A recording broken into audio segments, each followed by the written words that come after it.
When I was relaunching my podcast, I knew that I needed something easy to use.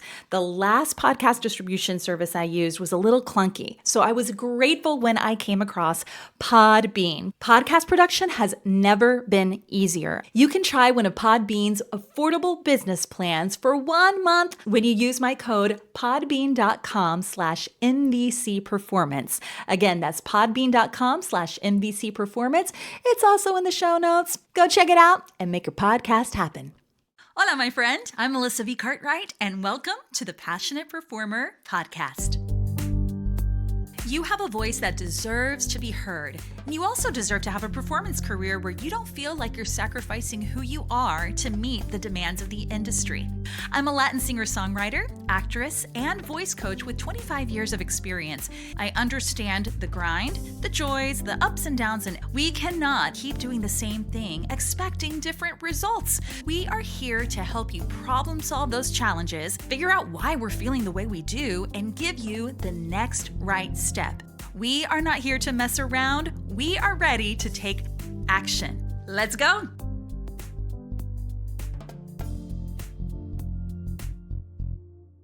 Welcome to another episode. Thank you so much for pressing play.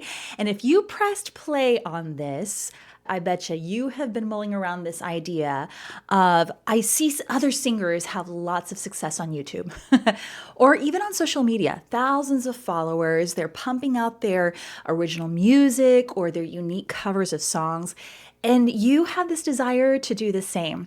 And when I have had singers who have asked these questions about how to get started on this, I knew that I wanted to bring on Shari Bennett-Jackson. With over 14,000 subscribers on YouTube, known as This Is Shari. And she's also a vocal coach herself. She is the creator of the Empowered Vocalist Vocal Coaching Program. She has so many nuggets of practical wisdom for things that you may not be thinking about, because as you think about starting a YouTube channel, you're probably thinking of this huge checklist that you have to have before you even start, and that's just not true. You can take messy action right away, and Shari is going to show us how to do that. So let's dive in. So happy to have you, Shari. How are you today? I'm doing well, excited to be here. Thanks so much for having me, Melissa. Awesome. No, this has been a long time coming, girl. I'm so glad that we not only connected as colleagues, but also as fellow artists, fellow performers, singers, and songwriters. And you have such a magnetic presence online, and you are a brilliant songwriter. And when I've consumed your content as an artist, right, whether it's been on social media or on YouTube, I was just really, really impressed by how you come across. And so when I thought about, this question I get from even some of my own voice clients, like, I think I'm ready to do my own YouTube channel. Should I, shouldn't I? I was like, let's bring a friend. Let's bring on somebody who I know has been doing this, does it really well, and can kind of walk us through what to do, right? So obviously, if somebody says, I think I'm ready to show up on YouTube as a singer, there's this desire to share themselves online. It's probably one of the most accessible things, right? They're not waiting on an audition or somebody to book them a live show. Like, you can do this as soon as you finish listening to this episode. So I'd love for you to first off talk about your own journey with becoming basically a singing content creator, because that's exactly what somebody who has a presence on YouTube as a singer does. How did you start? Let's hear more about your journey and go from there. Gosh, well, I started when YouTube was first popping off. I remember when I was in college when I first started, and I just would see different singers posting themselves online. Back then, the level of content creation, the bar is set really high now. Because there's so many people online and our technology has advanced and grown so much. But I was in college. I was a music major in school, and I just remember, and like, at that time I was just always wanted to be like this famous singer. That was my goal. And so I got started way back then, and I wasn't always consistent with it, but I just remember just posting, like, there would be a cover or a song that came out, and I just wanted to do my own little version of it. And I would say that as time has gone on, there's been different types of content that we're putting online now as we're representing ourselves as musicians because back then it was mostly just about performing covers. And now we have all these new things like open verse challenges and, behind Mm. this documenting your journey behind the scenes. So there's so much that you can do. I started way back then and I have definitely evolved and grown as time has gone on, but it's been a fun journey. So Gosh, you bring up something that is so important to think about because a lot of times we think you just mentioned, I think, 2 or 3 very creative ways of showing up online. Open verse challenges. For those who don't know what that is, you mind explaining real quick? It's a yeah, really yeah. fun concept, actually. Yeah, it's really fun. So, an open verse challenge is basically when an artist invites you to sing or create your own verse to their song. So, you would write your own verse to it. It's you and the artist on the same track. I feel like it's a great opportunity to showcase if you're a songwriter and how you would bring something different to a song. Yeah, so open verse challenges, such a creative concept. We see these like duets on TikToks and Instagram and all that stuff too. You can do that on YouTube just fine. I think, would you say that since YouTube kind of introduced their own form of short form video, have you seen more success or okay, because success can be defined a couple of ways. I think maybe we should pivot here just a second to talk about success on YouTube as a singer, as an artist, because I'm wondering too, when we think about what the challenges are here on the podcast, we try to identify what are we butting up against that's stopping us. And I'm curious, I'm thinking of the singer that won't start because they are seeing somebody's channel that has over 1 million followers or anything like that. So let's define success a little bit. For you, how have you felt comfortable in your skin showing up on YouTube in this way? That's a good question. I feel like in my mind, I've just always wanted to I've always wanted to be a singer, Melissa. I think that's all, so I feel like my why has always been really strong. And it's funny because I will go back and listen to older videos and I'm just like, oh my God, like I sounded terrible. But it's just like this belief, that I had in my mind where I was just showing up. And I think that that's really what it comes down to is your mindset and thinking about, why is it that you want to do this? And just going out and doing it and showing up. So I think another thing is just realizing that, especially in this landscape today, being who you are and showing up as the person that you are with your voice, with your unique take, with your unique perspective, that is something that's going to set you apart. And I mean, even still, there are trolls on the internet who don't necessarily always have the most positive things to say. But I just feel like, first of all, I delete those comments. Sometimes I might engage, like depending, but because they say all engagement is good engagement, but I don't ever want to have to like go and look at those comments when I'm looking at my analytics and stuff like that. So I just go ahead and delete those comments and still continue to just this is my dream. I have this like dreaming is something that this I have this dream tattoo. Like that's the reason why I got this tattoo and it's just always been on my heart to just dream with my eyes wide open is what I like to say. So sometimes it can definitely feel discouraging to show up online, but just having that mindset, maybe starting with affirmations. I have a mirror in my bathroom where I have written different affirmations on little stickies on the wall. And one of the first ones is I am a great singer and songwriter. And so just reminding myself that. The other thing I feel like is really important is preparation that helps you to feel confident in showing up online. So making sure that you're practicing. If you feel like you're not certain about your voice, work with a vocal coach like Melissa, who can help you to bring out your own voice and build that confidence in your own voice.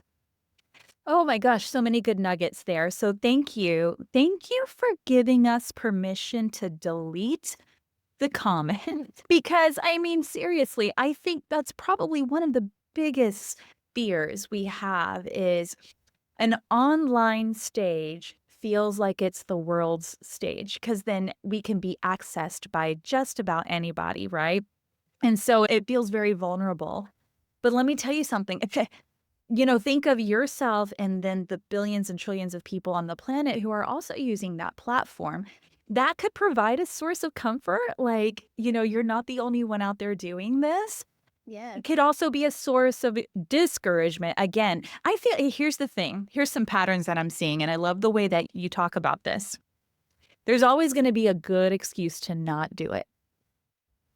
There's always gonna be a time to not do it. Our time together is about taking action, even if it's messy. So again, Yes. do the damn thing, right? You have the freedom, the Yes. autonomy to delete the hating comments for your own mental health and for you to Yep. continue Mhm. going. I love those reminders that you give yourself every day, just proclaiming your truth. I am a great singer songwriter. And yes, you are. I can affirm that. I can amen that. Yes, you are. You are I beautifully skilled appreciate and that. talented and really right. You guys, she writes some bangers. Okay. So let's say somebody's listening to this and they're like, okay, got my head in the game. I'm ready to do this. I'm feeling still a little nervous about, hitting record or upload, but I'm still going to do it.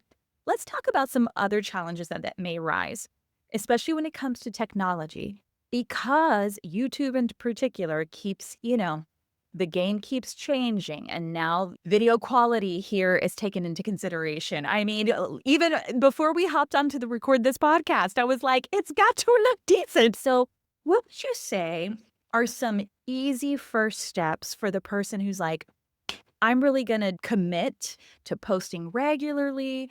What are some first things I need to keep in mind when it comes to either tech or even frequency of posting? It just really depends on how far into it you want to go. There's lots of people who just post using their phone. I'm an iPhone person, so of course I'm going to have bias, but cell phones have really decent cameras, so you can totally just record on your phone. And if you want to help with enhancing the audio quality, you can take the audio from you can put it into CapCut. It's free. You can upload the audio, extract the audio in CapCut, and put it into a digital audio workstation. GarageBand is on pretty much everybody's iPhone, so you can add like reverb or something like that to the audio and then just re-put it into CapCut.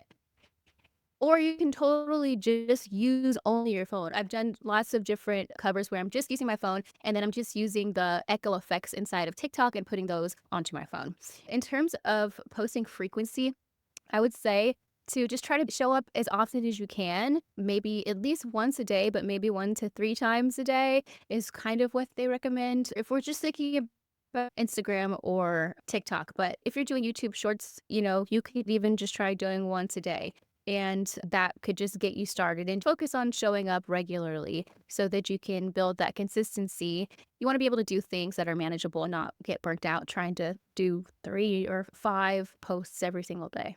That seems overwhelming, right? It seems like a lot here at the beginning, but that's something you certainly could grow into. I love some of what you said already, right? Use what you got, use the technology that you have. It's way more advanced than we think it is. Mhm. So use what you got. You can use those third-party apps to do a little bit of cleanup visually and audio-wise. Mm. And then again, going back to some of these content concepts we talked about, like open verse challenges, those 15, 30-second, 60-second clips versus trying to upload an entire song, which you can do, but we're talking about taking action right away. Do you Yeah. recommend that? Like just starting in small Yeah. chunks? Or I've also seen, this is something I played with myself, is I have more of what we would consider like the longer form content, like an entire song, and then make shorter clips from that longer song. Okay, I feel like this is something that you do well, Yeah. especially as you use Instagram and TikTok to promote what it is you're doing. Tell us about a little bit, if you don't mind pulling the curtain behind some of your strategy with that. So, yeah, you're right. There are different types of content that you can upload, which are going to be short form content, and then there's a long form content. And I think it's really great to think about repurposing your long form content into shorter clips so that you can, you don't necessarily have to do more work in terms of like recording one specifically for long form and then recording 5 for your short form content. So I think that's a great idea. The other thing is that, short form content really is, I feel like, the way that you're going to reach to people who have no idea who you are. And, those people, they don't know who you are, so they're going to have shorter attention spans or might be willing to give you less time. But if you can capture their attention in those, 15, 30 seconds, then they'll follow you and then they might want to dive deeper into your long form content. And the really cool thing about YouTube Shorts right now is that when you upload a short, you can put a related video there, which is a long form video. Yeah, that'll just, sync over to the long form video. So I have a couple of different videos that I've posted that are short form content that are related to a longer vlog where I'm talking about the entire process of how I created this, how it came to be. That's brilliant. I never thought about, well, first off, I totally forgot about being able to attach the related video. And vlogging, the behind the scenes, I'm telling you, some of the music content that I consume a lot of times is when the artist is kind of giving me a little bit of the story behind the song, or I get to see the creation process. That is genius because as you think about building a following, this is how you let your fans get to know you, not just your singing, not just the music, but the creation of the music. And that is Right. where the fandom with your audience really is built on that. Not only do I think they're amazing as a musician, this is an actual human being who's maybe showing me a little bit of their struggles or their flaws or their quirkiness, right? Just Yeah. real life. And it seems as though, and I'm curious just to hear more about your opinion about this, because a lot of what you do is like R&B and like breakup and love songs and all sorts of just life songs, right? Yeah. So I'm curious, do you find when you're posting that those videos that are linked to vlogs or where you're getting a little, rough around the edges or raw, or you're letting people in a little bit on the story, do you find that there's more viewership or more consumption of that type of content versus this is just my 15-second cover or my creation? I'm curious what your thoughts are there. Yeah, so I would say that doing the shorter form content can definitely boost the vlogs. The truth is that when you're first starting out, they're not gonna wanna spend that much time with you. They're definitely not gonna care about, like, your unless you're popping online, right? They're definitely not gonna care to wanna go back and look at your short form content. So, Mm. I think that it's a great way to boost the viewership on your long form content as you're continuing to grow and build your audience. I had a video that I did, which was an open verse challenge to a singer, Coco Jones. It was a duet that I did, and it got around like 220,000 views. I also happened to do a vlog of myself doing the duet because I wanted to be able to post that too. And that particular vlog, and it's also a different type of content. It's like how I did a duet. It's also showing how to do something, which I think is really important. Another way to attract other viewers is to tell them how it is that you're doing things. Make sure that the long form content that you're posting is offering value. It got more views than my typical vlogs or long form content would because of the fact that it was on Y related content for that kind of viral for me short or open verse challenge that I did. So Yeah. that is opportunity. That is just being really savvy and creative of really maximizing that online space, online stage. And that's exactly what Shari's going to do for us inside of my Passionate Performer program. She's going to take everything we just talked about in this podcast episode, go deeper. You get to ask your questions. I mean, she's going to continue imparting all of her valuable knowledge. I'm already learning so much just in our short time of talking together. All that information will be in the show notes. Shari, I want people to follow you. I want people to consume you as a beautiful artist. So tell us a little bit about what you're up to, what's a current project you're working on, and also how we can find you. So yeah, my name is Shari the Coloratura, and that's my artist name. And coloratura is just a voice type when you are a classically trained singer. And I incorporate R&B and opera into my music, some of my music, and so that's why I have that stage name. But if you want to find what I'm doing, you can go to This Is Shari on any platform. Right now, I'm actually documenting what I call documenting my dream chase of establishing myself as an independent artist on my YouTube channel. So if you want to check that out, then you can do that at This Is Shari. We're going to have all that juicy stuff in the show notes. Shari is also a very beautiful, brilliant voice coach as well. So I'm going to link all your stuff. Where can people find you in your Empowered Musician program? At The Empowered Vocalist. Vocalist. Oh, Shari, this is so good. So good. And if you are listening, I hope you're like, oh my gosh, I've got some things written down that I can go do today. So, feel free to comment below if you're watching on YouTube what your page is, what your handle is, so we can go follow you and support you. Feel free to reach out to Shari, to myself if you have any questions. And thanks so much again, Shari. Thanks for having me, Melissa. Good to see you. Okay, so are you ready to go do the dang thing? Are you ready to get started with your channel, with your account? Ready to put your music out there in such fun and creative ways that Shari gave us? I'm so excited for you. I'm cheering you on, my friend. We'll see you in the next episode.